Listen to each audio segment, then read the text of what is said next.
অনেক কথা বললো আজকে আমার সামনে আসছেন আমাদের একজন কাস্টমার যার বাসা হচ্ছে মেহেরপুর না ভাই? জি জি মেহেরপুর। পরিচয় ভাই, ভাইয়ের নাম হচ্ছে মশিউর ভাই। জি মশুর ভাই। বাসা কোথায় আপনার? মেহেরপুর। আচ্ছা, আপনি আমাদের নাচটা কিরকম?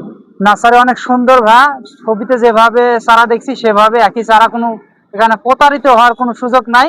ভাইরা অনেক ভালো, স্যার আপনারা নির্ভয়ে নিতে পারেন, কোনো সমস্যা নাই। কি কি চারা আছে এখানে? এখানে ফুলকপি, পাতাকপি, আপনার ঝালের চারা আছে, বেগুন, তারপর টমেটো, টমেটো, পেঁপে, এই যে পেঁপে চারা আছে, সব ধরনের চারা সব ধরনের চারাই আছে এক কথায়। আপনার চারা নিলে ভাইয়ের সাথে যোগাযোগ করবেন, কোনো সমস্যা নেই। কষ্ট হইলো না আপনার আসতে? কোনো কষ্ট হয়নি ভাই, চারা যেহেতু দেখছি বা পাইছি এটাই অনেক কিছু। কষ্ট কি ভাই? কিভাবে আসছেন জার্নিটা বলেন তো, আপনার মেহেরপুর থেকে কিভাবে এখানে? মেহেরপুর থেকে আসছি ভাই আমি কুষ্টিয়াতে বাসে, তারপরে কুষ্টিয়া থেকে ডাইরেক্ট এখানে গাড়ি আছে, তারপর আমি বগুড়ার গাড়িতে, বগুড়ার থেকে আবার এখানে আসছি। বগুড়া থেকে রংপুর টার্মিনাল? জি, রংপুর টার্মিনাল। ব্যাংকের মোড় হয়ে? হ্যাঁ, ব্যাংকের মোড় হয়ে এখানে ভাইয়ের কাছে আসছি। অনেক ক্লান্ত মনে হচ্ছে? হ্যাঁ, কোনো ক্লান্ত নাই ভাই।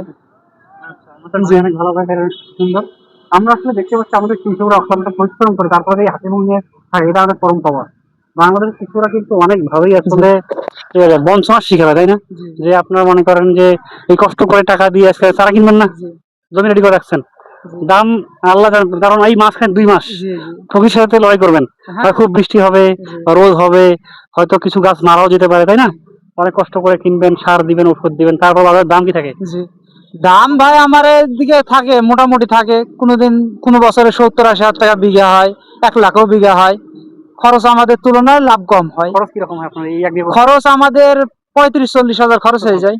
তারপরে 35-40 হাজার উনি ইনভেস্ট করবে। আমরা যদি বিজনেসের দিক চিন্তা করি যে উনি ইনভেস্ট করলো 35-40 হাজার টাকা, এবং ওনার সেলস আল্লাহ ভালো জানে, জি তাই না? জি জি জি। এখন পারলে 2 লাখ টাকা ঢুকতেও পারে, আবার দেখা যাচ্ছে আরো লসও হইতে পারে। জি হ্যাঁ, কফি মনে করেন হওয়া অবস্থায় বিক্রি করার পরে পছন্দ ধরে পচলে তো মনে করেন টাকা সবই আমাদের চলে গেল। হ্যাঁ, পেঁয়াজে অনেক টাকা লস হয়েছে। পেঁয়াজে এবার কিন্তু বাংলাদেশে আমরা অনেকেই দেখি যে খবরের কাগজে বা পত্রিকায় যে বিভিন্ন মন্ত্রী বা কৃষি মন্ত্রী বলতেছেন যে আমরা পেঁয়াজের দাম কমাই দিব, তারপর হচ্ছে কি ধানের দাম আরো কমবে সম্ভব, তাই না? কিন্তু আসলে আমরা কৃষকের কাছে আপনি যান, দেখেন ওরা কতটা পরিশ্রম করে এবং ওরা কিন্তু অনেক ক্ষেত্রে লস করতেছে।